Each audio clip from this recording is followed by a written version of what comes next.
আল্লাহ তাআলা কিয়ামতের কঠিন ময়দানে যেদিন স্বামী স্ত্রীকে চিনবে না, স্ত্রী স্বামীকে দেখে পালিয়ে যাবে, বন্ধু বন্ধুরে চিনবে না, পীর সাহেব মুরিদরে চিনবে না, মুরিদ পীর সাহেবরে চিনবে না, দলের কর্মী তার নেতারে চিনবে না, নেতা তার কর্মীরে চিনবে না, বন্ধু বন্ধুরে দেখে পালাবে। এই কঠিন মুহূর্তে সূর্যটা মাথার কাছে চলে আসবে, জমিনটা তামার জমিন হবে, আজকের জমিনের মতো নয়।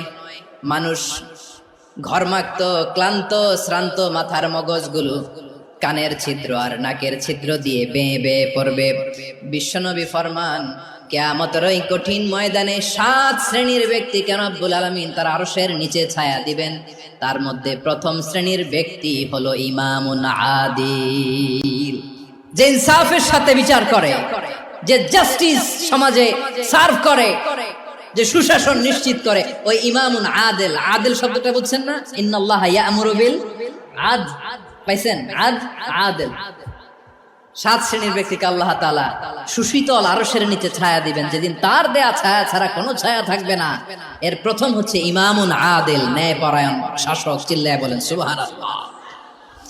আবার বিশ্বনবী বললেন, ইন্নাল মুকসিতিনা ইনদাল্লাহি আলা মানাবিরা মিন নূর আন ইয়ামিনির রহমান। কিয়ামতের দিন যারা ন্যায় পরায়ণ হিসেবে আল্লাহর সামনে দাঁড়াবে, কিয়ামতের দিন রব্বুল আলামিন তার আরশের ডান দিকে ওই ন্যায় পরায়ণ লোকদের জন্য আরশের ডান দিকে একটা নূরের মিম্বারে তাদেরকে বসার সুযোগ করে দিবে।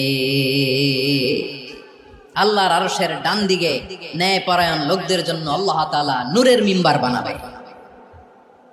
4টে কেন কথা মনে করেছেন? আল আদাল, জাস্টিস। ইন্নাল্লাহা ইয়া'মুরু বিল আদল। আল্লাহ তাআলা এই আদালতের নির্দেশনা দেন, সুবিচার, সুশাসন। প্রিয় ভাইয়েরা, এটা আমরা বাংলাদেশে চাই কি চাই না? এই যে অরাজকতা, এই যে অন্যায়, এই যে জুলুম, এই যে ইনকনসিস্টেন্সি সমাজের অসঙ্গতির প্রধান কারণ জাস্টিস নাই, সুবিচার নাই, সুশাসন নাই। শেষবারের মতো আওয়াজ করে বলেন তো, আমরা বাংলাদেশে আদল চাই কি চাই না? তাহলে প্রথম নির্দেশনা শেষ। আল্লাহ তাআলা তোমাদেরকে আদলের আদেশ দেন। এরপরে আল্লাহ বললেন, আমি তোমাদেরকে ইহসানের আদেশ দেই।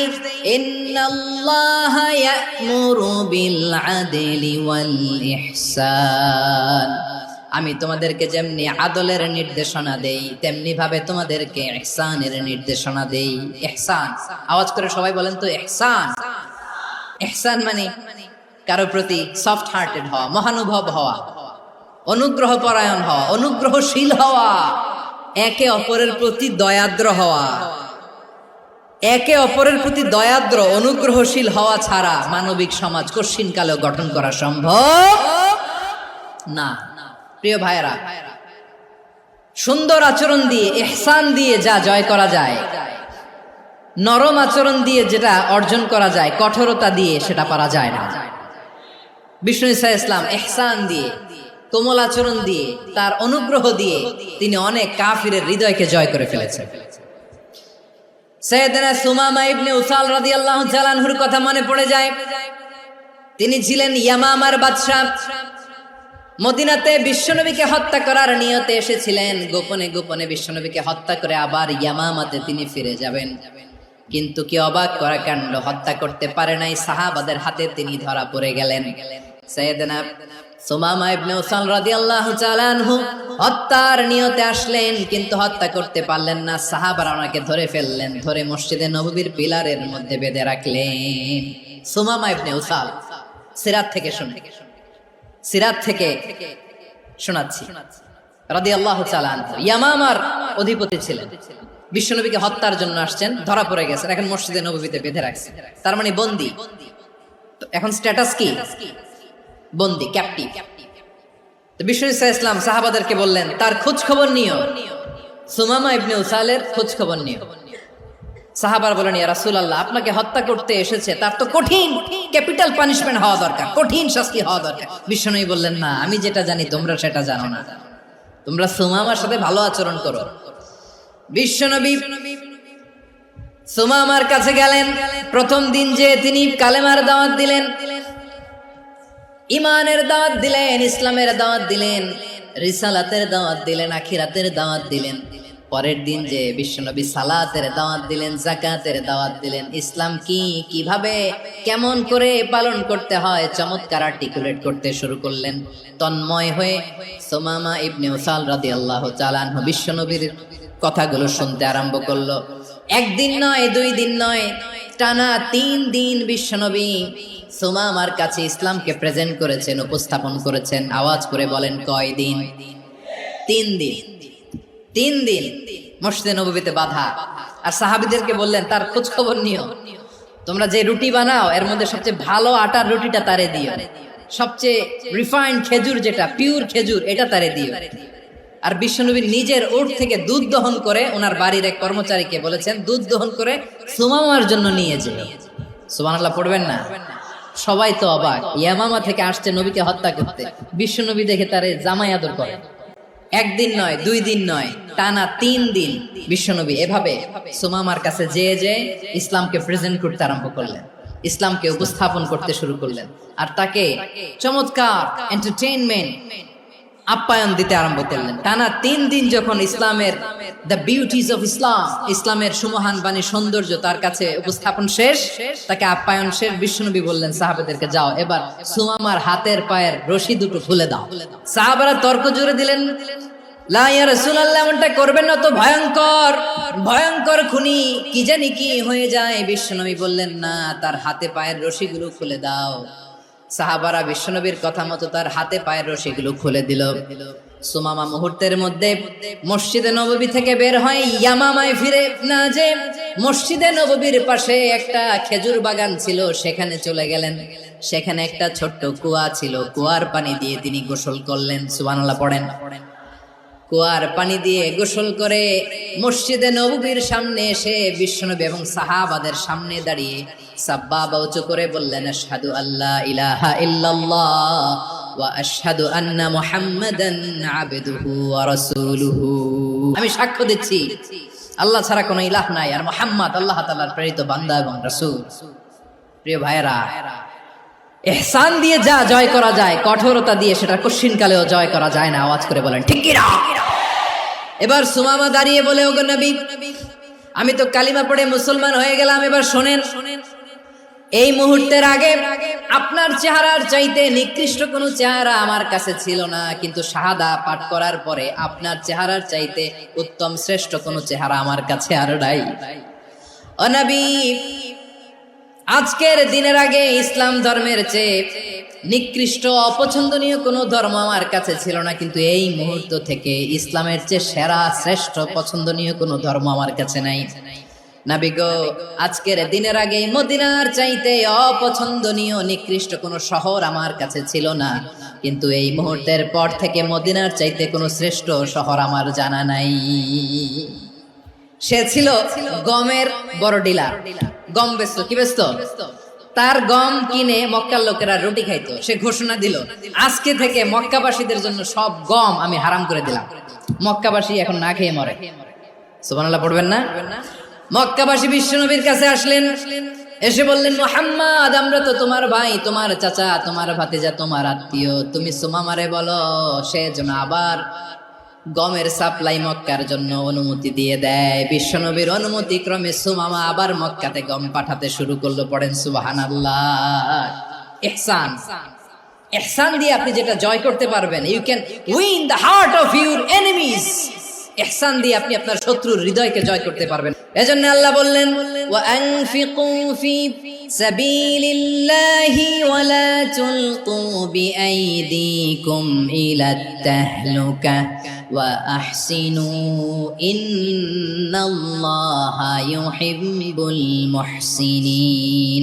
তোমরা আল্লাহর রাস্তায় দান করবে আর নিজেরা নিজেদেরকে ধ্বংসের হাতে ঠেলে দিও না। তোমরা একে অপরের প্রতি ইহসান করবে, কারণ ইহসানকারীদেরকে আল্লাহ বড্ড ভালোবাসেন। সুবহানাল্লাহ পড়েন। আবার সূরা রহমান আল্লাহ বললেন, হাল জাযাউল ইহসানি ইল্লাল ইহসান ফাবিআইয়ি আলা, সবাই পড়েন, ফাবিআইয়ি আলাই রাব্বিকুমা তুকাযযিবান। ইহসানের প্রতিদান হিসেবে ইহসানি হয়। বিশ্বনবী সুমামার প্রতি যেমন ইহসান করেছেন, সুমামাও ঠিক তেমন ইহসান ফিরিয়ে দিয়েছে। ঠিক কিনা বলেন?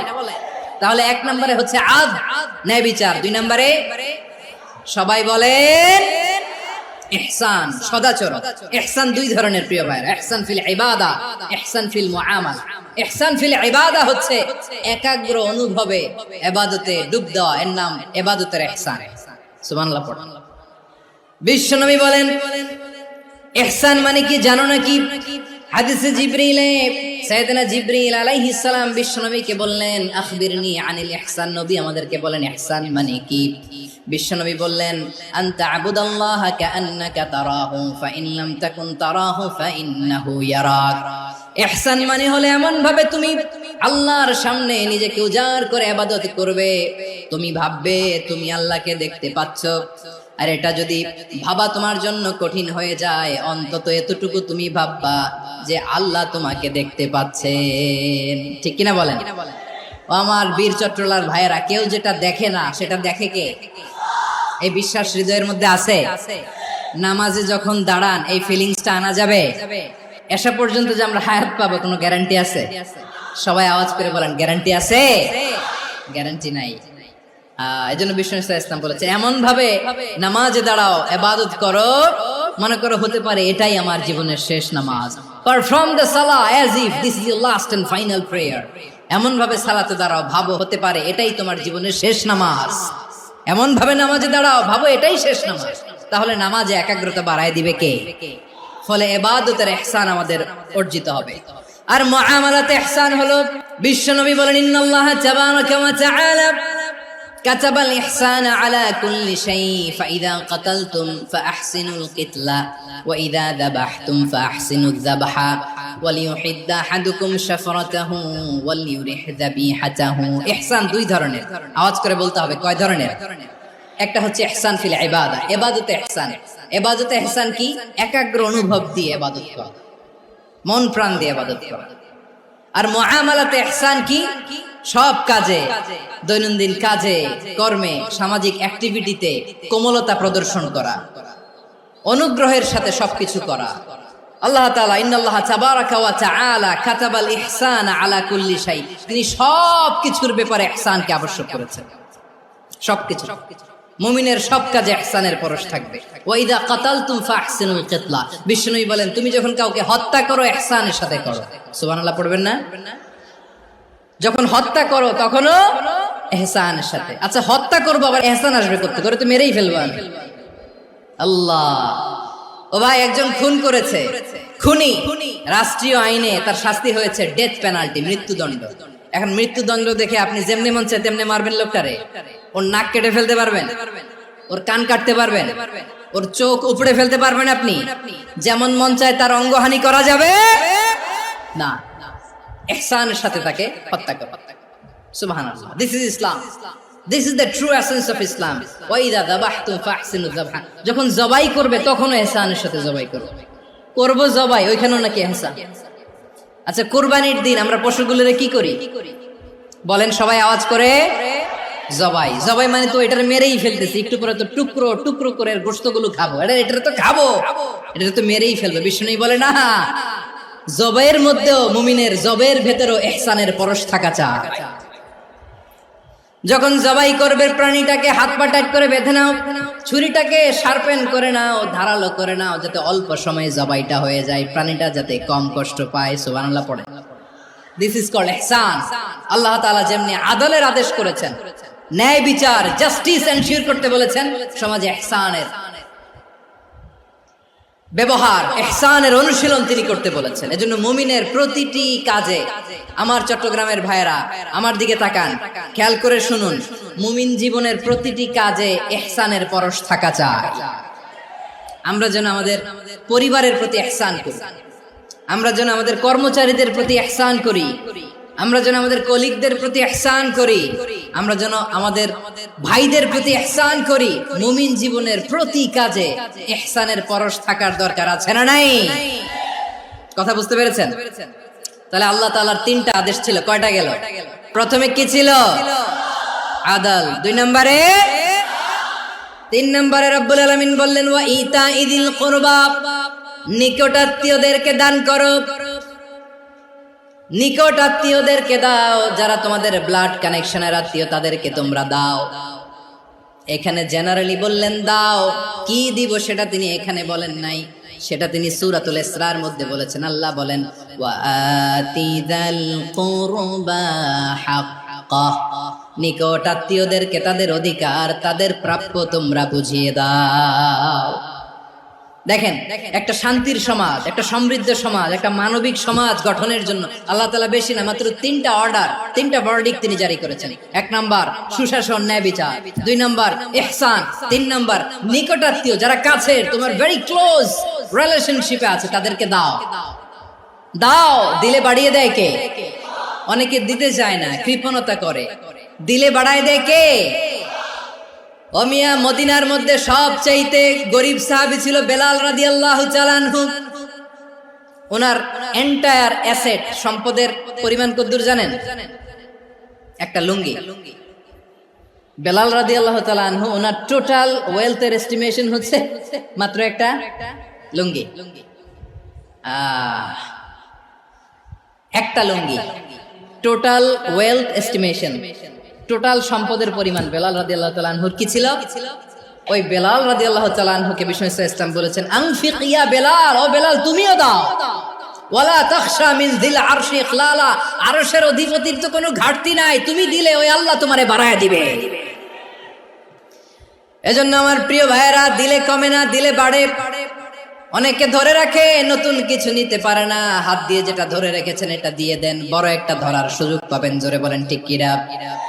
রব্বুল আলামিন বললেন ৩ নাম্বার আদেশ হলো তোমাদের প্রতি সমাজটারে কেমন করে মানবিক সমাজ, সুন্দর সমাজ গড়বা। ৩ নাম্বার আদেশ হলো ওয়া আতিদাল কুরবা হাক্কা, নিকটাত্মীয়দেরকে তাদের প্রাপ্য বুঝিয়ে দাও। এই নিকটাত্মীয়দেরকে তাদের অধিকার বুঝিয়ে দেওয়া, প্রাপ্য বুঝিয়ে দেওয়াতে আমাদের গাফলতি আছে না নাই? অনেকে দেখবেন অনেক আল্লাহওয়ালা, তাহাজ্জুদ গুজার, সেজদা দিতে দিতে কপালে কালো দাগ ফেলে দিছে, সে তার বোনের হকটা আদায় করে নাই। আছে না নাই? অনেক বড় হাজী সাহেব, বিশাল লম্বা দাড়ি, ছেলেরে সব দিয়ে দিছে, মেয়েরে কিছু দেয় নাই, মেয়ের হক আদায় করে নাই।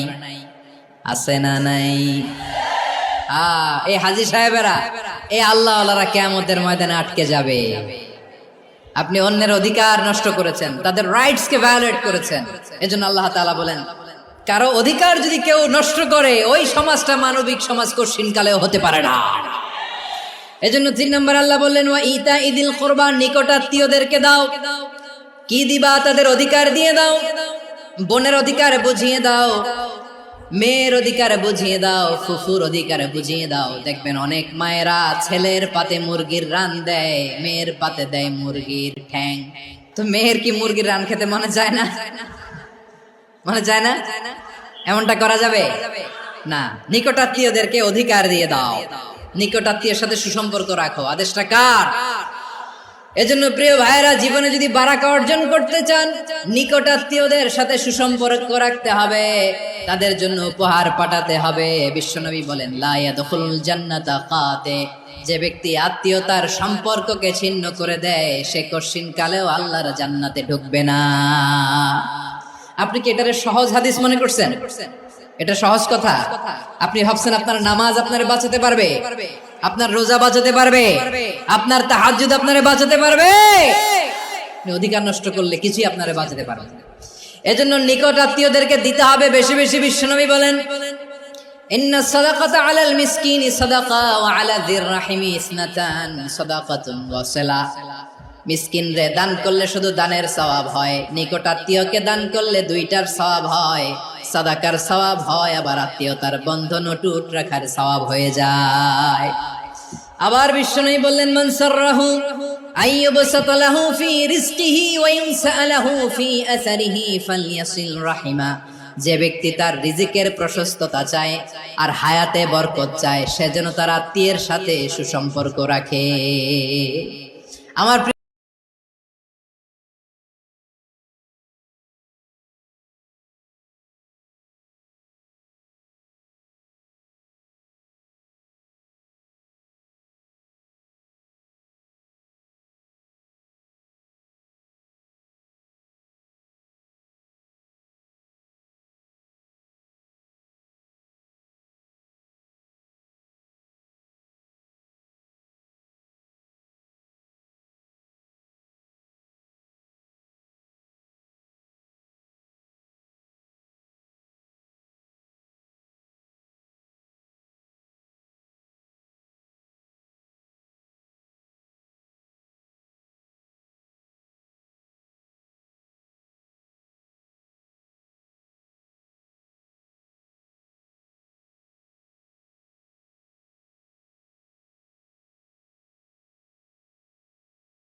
বলে ফাহশা।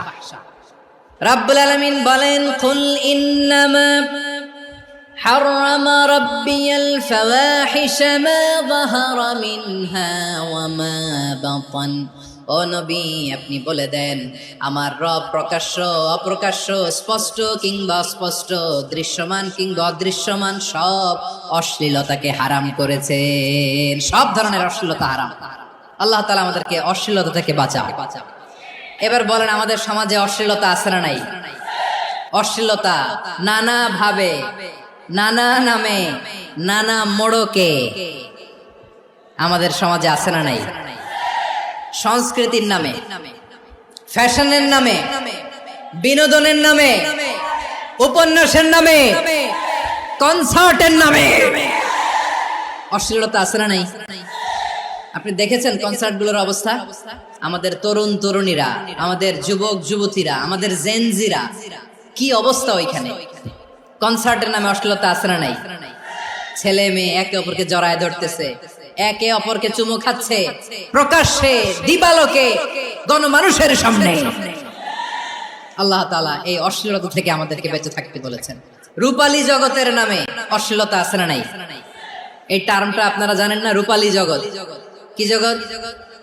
আসলে কি রূপালী জগৎ না অন্ধকার জগৎ? আমার বোনেরা, আপনাদেরকে যে কি বলে তারা বুঝায়, রূপালী জগৎ শুনেই আপনি ভরকে যাবেন না। রূপালী জগতে যে নারী যত বেশি উলঙ্গ, সে নাকি তত বেশি সাহসী। জানেন? বলে এটা একটা সাহসী নারী, খুব সাহসী পদক্ষেপ তার। যত বেশি শরীর থেকে কাপড় নামাতে পারবে, যত বেশি বস্ত্রহীন হয়ে নিজেকে প্রেজেন্ট করতে পারবে, সে নাকি তত বেশি সাহসী। আমার চট্টলার ভাইয়েরা, শয়তানের প্রথমে এজেন্ডা ছিল বনি আদমকে বস্ত্রহীন করা। সে আদম এবং হাওয়া আলাইহিস সালামকে নিষিদ্ধ গাছের ফল খাইয়ে তাদেরকে বস্ত্রহীন করেছে। এই জামিনেও সে আমাদেরকে বস্ত্রহীন করতে চাইবে। এই রূপালী জগতের নামে তারা এটা করে। আমার প্রিয় বোনেরা, আপনি জানেন না আপনার দাম কত? ওরা আপনাদেরকে বিজ্ঞাপনের সস্তা পণ্য বানাতে চায়। ওরা আপনাদেরকে ওদের ভোগের লিপসার টুলস বানাতে চায়। ওরা আপনাদেরকে দিয়ে ওদের খায়েশ পূরণ করতে চায়। এটা আপনাদের জন্য মোটেও ডিগনিটি নয়, এটা আপনাদের জন্য সম্মান নয়। আপনার সম্মান শালীনতায়, আপনার সম্মান হেজাবে, আপনার সম্মান ভদ্রতায়, আপনার সম্মান আপনার ডিসেন্ট পোশাকে। পোশাক বলে দেয় এই নারীটা ভদ্র না অভদ্র। পোশাক বলে দেয় এই মেয়েটা কোন ঘরের মেয়ে। আপনি জানেন না? আপনারা সস্তা পণ্য বানায়, ভোগের পণ্য, বিলবোর্ডে আপনাকে উলঙ্গ করে উপস্থাপন করে। এই অশ্লীলতার সাথে ইসলামের কোনো সম্পর্ক। এজন্য আল্লাহ বলেন, আমি অশ্লীলতাকে হারাম করেছি। অশ্লীলতাকে হারাম করার প্রথম কারণ হলো এর মাধ্যমে মানবতাকে অপমানিত করা হয়। কারণ মানুষের সম্মান মানুষের পোশাকে। মানুষ যখন পোশাকহীন হয়ে যায়, বস্ত্রহীন হয়ে যায়, তার সম্মান কমে যায়। ঠিক কিনা? অশ্লীলতাকে হারাম করার প্রথম কারণ হচ্ছে মানুষ মানুষকে অপমান করে। একটা নারী, সে তো সম্মানিত। নারী যে কত সম্মানিত, নারীরা এটা বুঝেই নাই। বিশ্বনবী বলেন, আর দুনিয়া কুল্লুহা মাতা ওয়া খায়রু মাতা'আদ দুনিয়া আল মারআতুস সালিহা। আমার বোনেরা, 5টা প্যান্ডেলে আপনারা এলইডিতে আমার আলোচনা শুনছেন, আমি জানি। আপনাদের এই গর্ভ যে কত দামি আপনি জানেন না। আপনার পেট থেকেই আসবে আগামী দিনের সালাহুদ্দিন আল আইয়ুবী। আপনার পেট থেকেই আসবে অনাগত দিনের ইমাম মাহদী আল মুনতাযর। আপনার পেট থেকেই আসবে অনাগত দিনের ফয়সাল, ওয়াসিম, মুগ্ধ, আবু সাইদের মতো বীর যোদ্ধা। আমার প্রিয় বোনেরা, আমার প্রিয় বোনেরা, বিশ্বনবীর কথার ওজন খেয়াল করেন। আর দুনিয়া কুল্লুহা মাতা ওয়া খায়রু মাতা'আদ দুনিয়া আল মারআতুস সালিহা। দুনিয়ার সবকিছুই অ্যাসেট, এর মধ্যে সবচেয়ে দামি অ্যাসেট নেককার নারী। আপনার গর্ভ যে কত দামি আপনি জানেন না। নিজের সময়টাকে কাজে লাগান, কোরআন পড়েন, সুন্নাহ পড়েন। আপনার অনেক দায়িত্ব ঘরে। You are the MD of your family. একটা family it's a very big institution. পরিবার একটা অনেক বড় প্রতিষ্ঠান। And you are the MD of your institution. আপনি এই পরিবারের MD, managing director of your family. এখানে আপনার কত দায়িত্ব।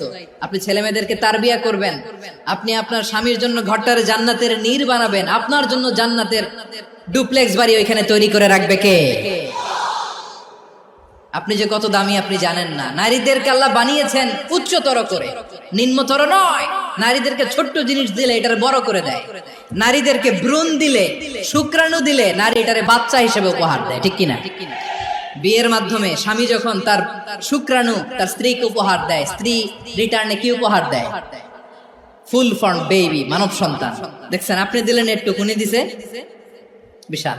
আপনি যদি নারীকে বাজার এনে দেন, নারী এটাকে সুস্বাদু খাবারে রূপান্তর করে দেয়।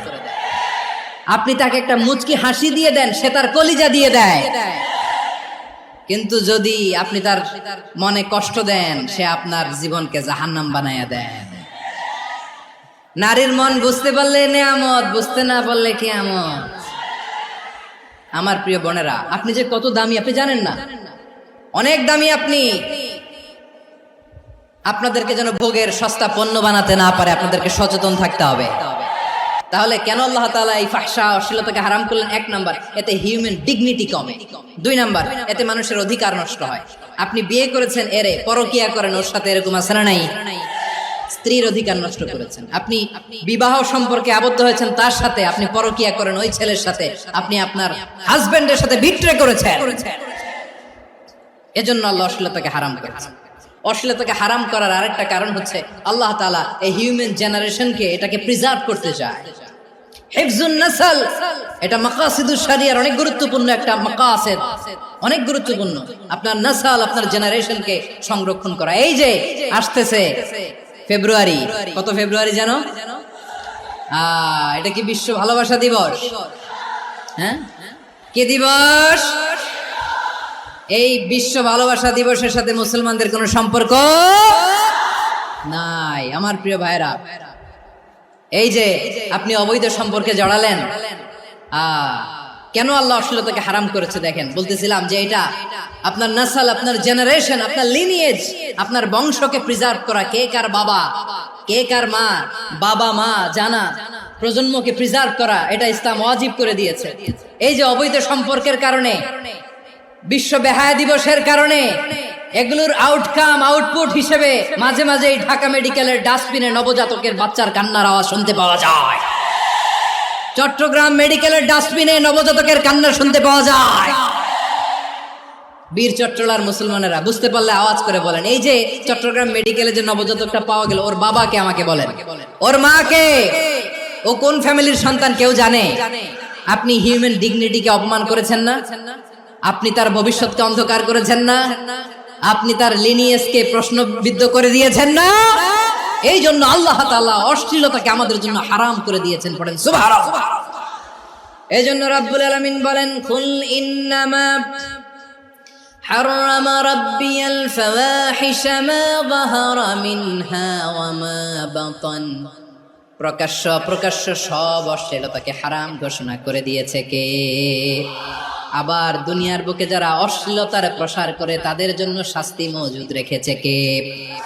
রাব্বুল আলামিন বলেন, ইন্নাল্লাযীনা ইউহিব্বুনা আন তাশিআল ফাহিশাতু ফিল্লাযীনা আমানু লাহুম আযাবুন আলীমুন ফিদ দুনিয়া ওয়াল আখিরাতি ওয়াল্লাহু ইয়ালামু ওয়া আনতুম লা তা'লামুন।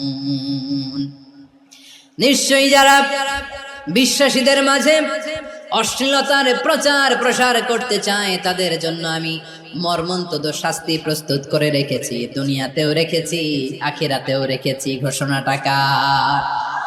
যারাই নাটকের নামে, সিনেমার নামে, রূপালী জগতের নামে, মুভির নামে, ওটিটি প্ল্যাটফর্মের নামে আমার সমাজে অশ্লীলতা ছড়াতে চায় তাদের জন্য কঠিন মর্মন্তুদ শাস্তি মজুদ রেখে দিয়েছে কে?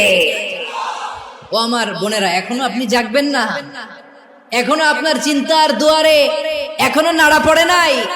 ওরা আপনাকে উলঙ্গ বানাতে চায়, ওরা আপনাকে আইটেম গার্ল বানাতে চায়। এজন্য ইসলাম অশ্লীলতাকে হারাম করেছে। হারাম। ইসলাম বলেছে যোজন যোজন দূরে থাকো, ওরা বলে না কাছে আসো, কাছে আসার গল্প, ক্লোজ আপ ওয়ান, কাছে আসার গল্প আছে না নাই? তাহলে অশ্লীলতার সাথে আমাদের কোনো সম্পর্ক? সবাই বলতে পারেননি, আওয়াজ করে বলুন, অশ্লীলতার সাথে আমাদের কোনো সম্পর্ক? আমরা এই সমস্ত ক্লোজ আপ ওয়ান, কাছে আসার গল্পের প্রোগ্রামে যাব?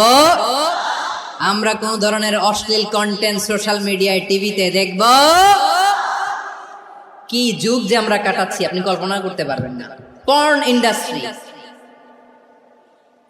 নারী পুরুষের বস্ত্রহীন যুগল দৃশ্য, এটাকে দিয়ে ওরা কোটি ডলারের ইন্ডাস্ট্রি বানিয়েছে।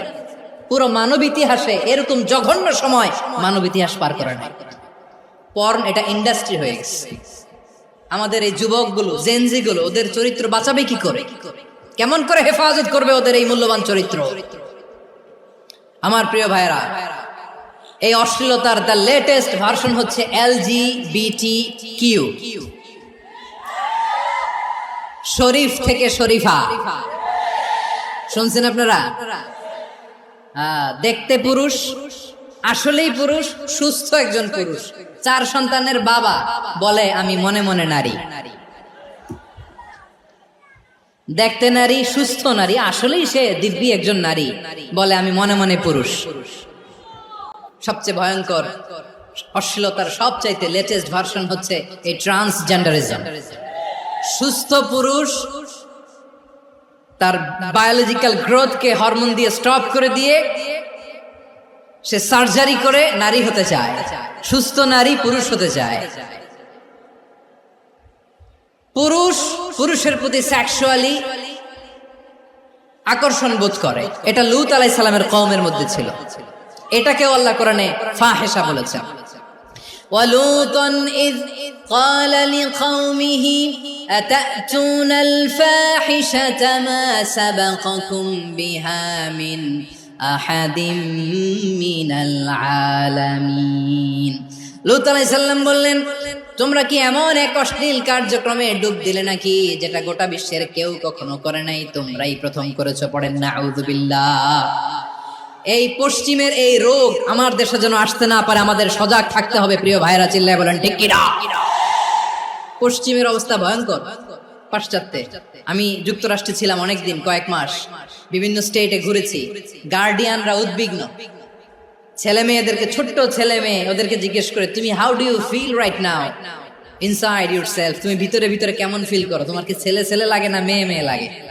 আচ্ছা বলেন, এই ছোট্ট বাচ্চাটা ওকে এগুলো জেন্ডার অ্যাসাইনমেন্ট বলতে এগুলো কিছু বুঝে? এইভাবে মিসগাইড করা হচ্ছে। কৌতূহল বশত ছোট্ট ছেলে যদি বলে আমার তো মেয়ে মেয়ে লাগে, তখন বলে যে না তুমি মেয়ে, ছেলে না। মা বাবা বাধা দিলে ওকে আলাদা গভর্নমেন্ট হাউসে নিয়ে যান। ভয়ঙ্করতম অবস্থা। আমরা একটা সময় শুনতাম যে হুজুর আমার ছেলেটা খুব ভালো, হাফেজে কোরআন, আল্লাহওয়ালা। হুজুর আমার ছেলে দাড়ি রাখছে, আল্লাহওয়ালা। হুজুর আমার ছেলে 5 ওয়াক্ত সালাত জামাতের সাথে পড়ে, তার মানে আল্লাহওয়ালা। পশ্চিমে যে আমি কি শুনছি জানেন? ওরা বলে হুজুর আমার ছেলেটা ইউনিভার্সিটির একটা মেয়ের সাথে প্রেম করে, ও খুব আল্লাহওয়ালা, হুজুর দোয়া করবেন। এর কারণ ওদের কাছে আল্লাহওয়ালার ক্রাইটেরিয়া হচ্ছে হুজুর আমার ছেলেটা আরেক ছেলের পছন্দ করে নাই, আমার মেয়েটা আরেক মেয়েকে ভালোবাসে নাই, এজন্য আমার ছেলেটা আল্লাহওয়ালা, হুজুর ওর জন্য একটু দোয়া করে দিয়ে। কি চ্যালেঞ্জ ওরা ফেস করতেছে। ওনার ছেলে যে আরেক ছেলেরে বিয়ে করবে না, এটাতেই উনি খুশি যে আলহামদুলিল্লাহ আমার ছেলেটা একটা মেয়েরে ভালোবাসে, আমার মেয়েটা একটা ছেলেরে ভালোবাসে, মানে এটা খুব আল্লাহওয়ালা। নাউজুবিল্লাহ পড়তে পারলেন না? এজন্য অশ্লীলতার সাথে আমাদের কোন সম্পর্ক? রাব্বুল আলামিন বলেন ওয়ায়ানহা আনিল ফাহশাই ওয়াল মুনকারি ওয়াল বাগি। 3টা জিনিসকে আমি নিষিদ্ধ করলাম। 1 নাম্বার হলো ফাহশা, অশ্লীলতা। 2 নম্বরে হলো মুনকার, সমস্ত মন্দ কাজ। মুনকার মানে হচ্ছে যত মন্দ কাজ, খারাপ কাজ, বাজে কাজ, এটার বলে মুনকার। এটার কি বলে? আপনারা পড়ছেন না, তা'মুরুনা বিল মা'রুফি ওয়া তানহাউনা আনিল মুনকার। সৎ কাজের আদেশ, অসৎ কাজের নিষেধ। মুনকার, মুনকার হচ্ছে মানুষের স্বাভাবিক বিবেকবোধ যেটাকে খারাপ বলে, ওইটাই মুনকার। পৃথিবীর সব আসমানি গ্রন্থ যেটাকে খারাপ বলেছে, মানুষের স্বাভাবিক বিবেকবোধ যেটাকে খারাপ বলেছে, এগুলো সব মুনকার। যেমন ইফতিজিং, এটা কি ভালো না খারাপ? মজুদদারি, খাদ্যে ভেজাল দেওয়া, ওজনে কম দেওয়া, মাছে ফরমালিন মিশানো, চাঁদাবাজি, টেন্ডারবাজি, দখলবাজি, এগুলো আমাদের স্বাভাবিক বিবেকেই বলে এগুলো খারাপ, এগুলো হচ্ছে মুনকার। আল্লাহ তাআলা এই মুনকার থেকে আমাদেরকে বেঁচে থাকতে বলেন, আর শয়তান এই মুনকারের প্রতি আমাদেরকে উদ্বুদ্ধ করে।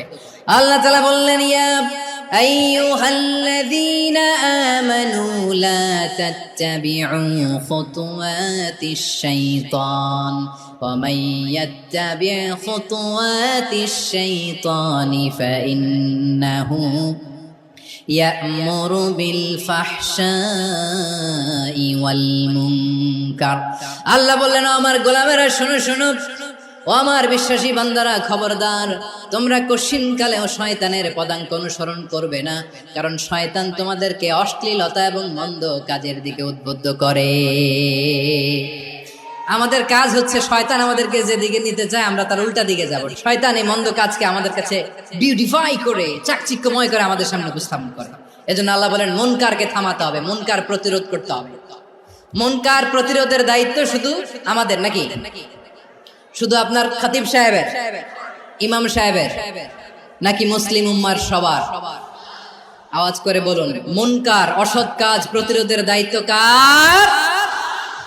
রাব্বুল আলামিন বলেন, কুনতুম খায়রা উম্মাতিন উখরিজাত লিন-নাসি তা'মুরুনা বিল মা'রুফি ওয়া তানহাউনা আনিল মুনকার। তোমাদেরকে শ্রেষ্ঠ জাতি করে জমিনের মধ্যে আবির্ভূত করা হয়েছে, যাতে করে তোমরা জমিনের ভেতরে সৎ কাজের আদেশ করতে পারো আর অসৎ কাজের নিষেধ করতে পারো। উম্মাহ, কুনতুম খায়রা, তাহলে গোটা উম্মার দায়িত্ব, এটা বুঝতে পারছেন তো? আচ্ছা, আরো নিচে আসেন।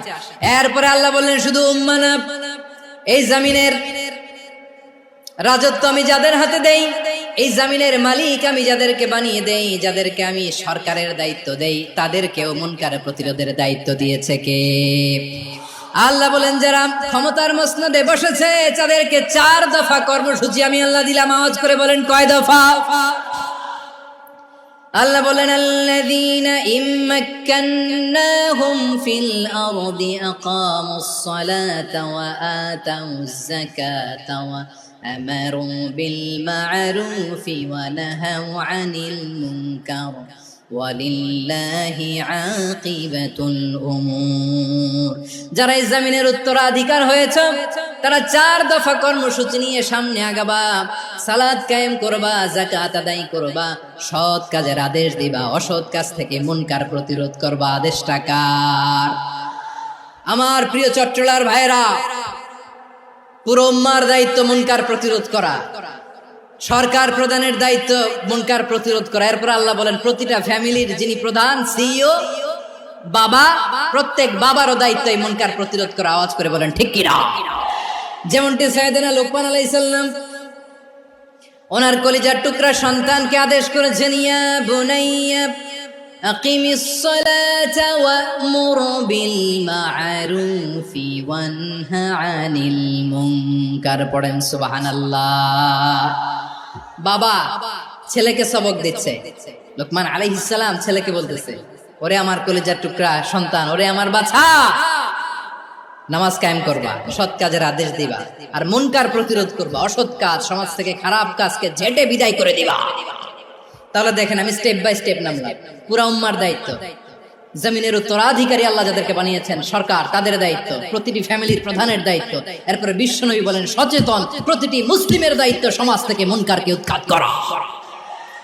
বিশ্বনবী বলেছেন, মান রাআ মিনকুম মুনকারান ফালিয়ুগাইয়িরহু বিয়াদিহি ফাইন লাম ইয়াস্তাতি ফাবিলিসানিহি ওয়া ইন লাম ইয়াস্তাতি ফাবিকলবিহি ওয়া যালিকা আযআফুল ঈমান।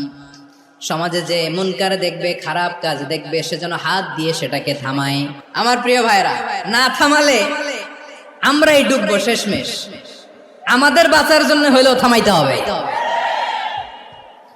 রব্বুল আলামিন বলেন, ওয়াত্তাকু ফিতনাতাল লা তুসিবান্নাল্লাযীনা যালামু মিনকুম খাসসা। ও আমার গোলামেরা, ওই আযাবকে ভয় করো যে আযাব যখন আমি জমিনের বুকে পাঠাই, শুধু জালেমদেরকেই মারি না, আলেমদেরকেও মারি। আযাব যখন আসে তখন শুধু জালিমই মরে না, আলেমও মরে। জানেন, মুসা আলাইহিস সালামের পায়ে একবার লাল পিঁপড়া, তো উনি রেগে মেগে পাশি দেখে লাল পিঁপড়ার বাসা, পা দিয়ে ডলে মুছে সবগুলো পিঁপড়া মেরে ফেলছে।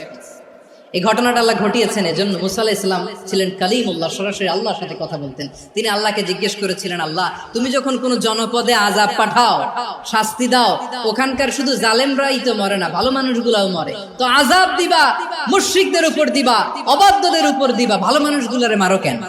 আল্লাহ বললেন, মুসা তোমার যে কামড় দিছিল পায়ের মধ্যে পিঁপড়া, কয়টা পিঁপড়া? একটা পিঁপড়া, তো সবগুলারে মারলা কেন?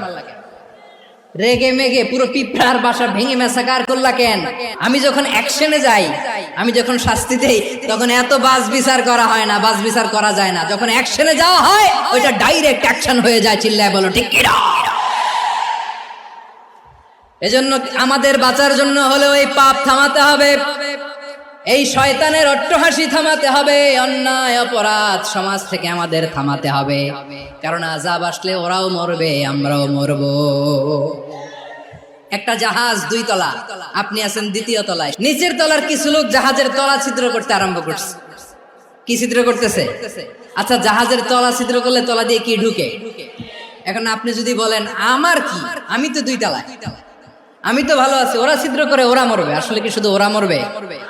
তলা দিয়ে যখন পানি ঢুকবে, জাহাজ ঢুকলে আপনিও মরবেন। এজন্য নিজে মরার আগে ওই পাগলগুলোর নিচতলায় যে থামাতে হবে। চিল্লায় বলেন ঠিক কি না?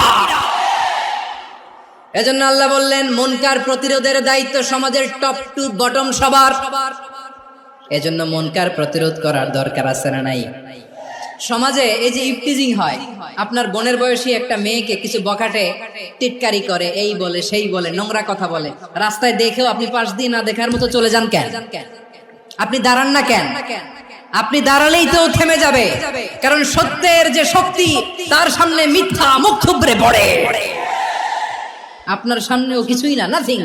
আপনি দাঁড়ান, ওকে প্রশ্ন করেন যে আমার বোনকে তুমি ডিস্টার্ব করো কেন?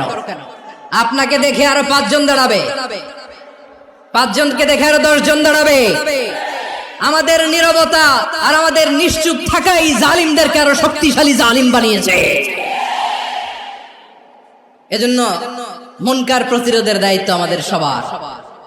টেন্ডারবাজি, চাঁদাবাজি, দুর্নীতি, অপরাধ, দখলদারিত্ব, মজুদদারি, এগুলো সবকিছু একসাথে প্রতিরোধ করতে হবে। ঠিক কিনা বলেন?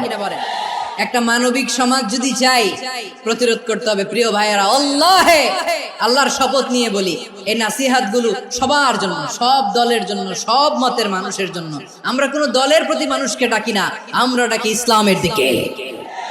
সব দলের, সব মতের, সব মানুষদেরকে আমরা আহ্বান জানাই, আসুন আমরা একটা সুন্দর সমাজ বিনির্মাণ করি।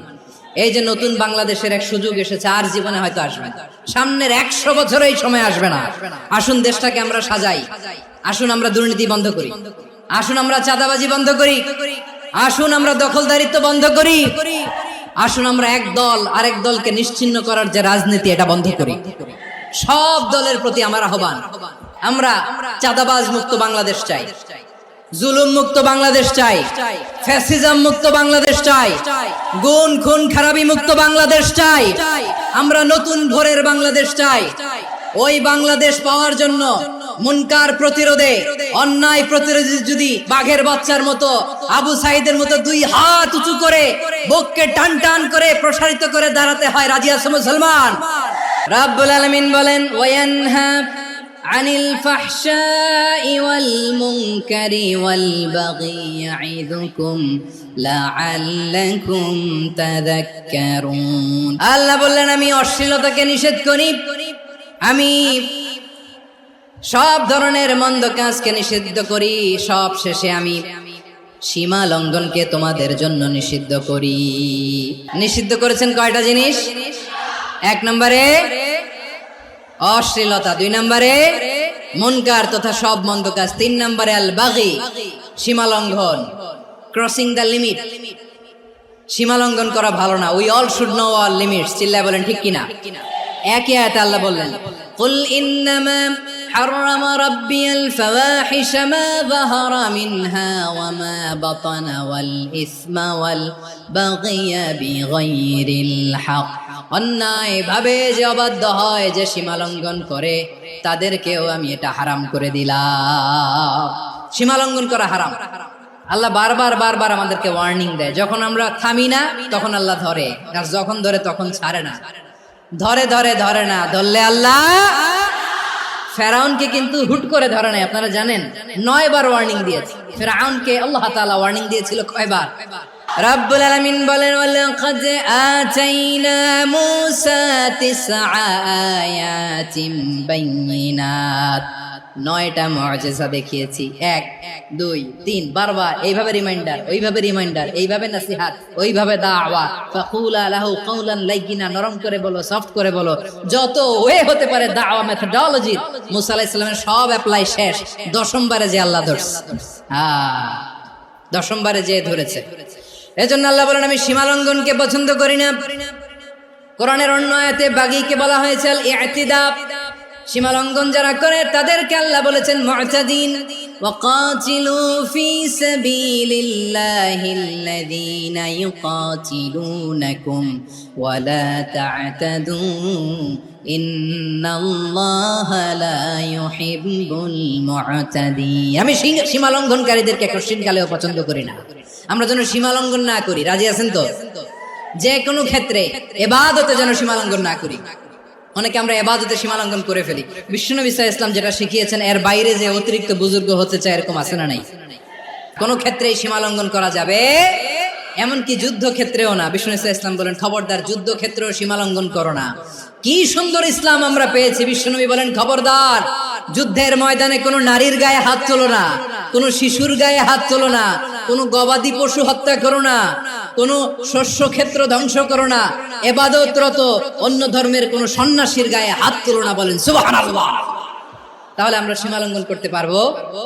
প্রিয় ভাইরা, একটা সুখী, সমৃদ্ধ, শান্তির সমাজ, মানবিক সমাজ যদি আমরা গঠন করতে চাই, আমাদের আল্লাহর দেয়া কয়টা আদেশ মানতে হবে বলেন দেখি? আর বেঁচে থাকতে হবে কয়টা জিনিস থেকে? আল্লাহর আদেশ কি? 1 নাম্বার আদাল, ন্যায়পরায়ণতা। আমরা সুবিচার, সুশাসন, ন্যায় বিচার চাই কি চাই না? 2 নম্বরে কি ছিল? মাশাআল্লাহ, আমরা যেন সবার প্রতি দয়া পরবশ হই, ইহসান করি। 3 নম্বরে কি ছিল? নিকটাত্মীয়দের দান করা, তাদের অধিকার প্রাপ্য বুঝিয়ে দেওয়া। পাশাপাশি 3টা জিনিস থেকে আল্লাহ বারণ করেছেন, নিষেধ করেছেন। তার প্রথমটা ফাহশা, অশ্লীলতা। অশ্লীলতার সাথে আমাদের কোনো সম্পর্ক। 2 নম্বর নিষেধাজ্ঞা কি ছিল? আল মুনকার, সমাজের যত মন্দ কাজ এগুলোকে আমরা প্রতিরোধ করব। রাজি আছেন তো সবাই? 3 নম্বরে আল বাগী, সীমালঙ্ঘন। কোন মুসলিম সীমালঙ্ঘন করে না।